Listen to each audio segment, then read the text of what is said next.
Let's talk about Yu-Gi-Oh! The Early Days collection. So this game just came out, and if you played any of the Game Boy or Game Boy Advance Yu-Gi-Oh! Games, this might be the game for you. It's very nostalgic. It's got, I believe, 13 different games. My bad, according to the back of the box, if we're just reading these, it's got 16 different Yu-Gi-Oh! Games, and that's a bit deceiving if I'm being honest. You see, in Yu-Gi-Oh! The Early Days collection, when it says it has 16 games, a lot of them are just like duplicates of the same thing. Like, they did have 3 different games in Japan released, which were the same game, but it's just different, like, iterations or different decks you can play as. Like, there's 3 different games that are the same game, but one of them you can play with the Kaiba deck, one with a Yugi deck, and one with the Joey deck.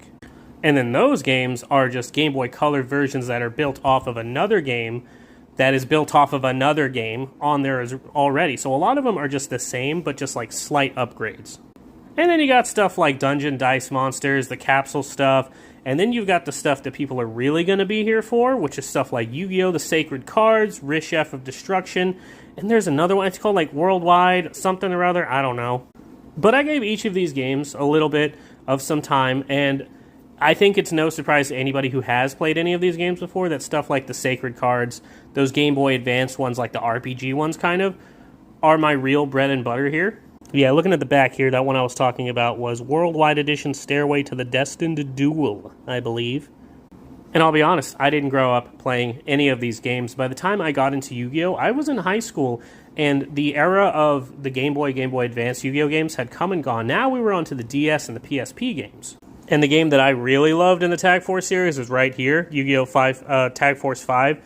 And I actually used all 3 of these cards. I don't have them anymore. I actually used all of these in my real-life deck in high school, like in the cafeteria table when we were playing. And yeah, this game was pretty cool. I'd love to see a collection of these, but that's not what we're talking about today. I hate to say it, but personally, I feel like this is the kind of game that like you should only buy if you're really like nostalgic for the old ones, or you just really want to see what those games were about.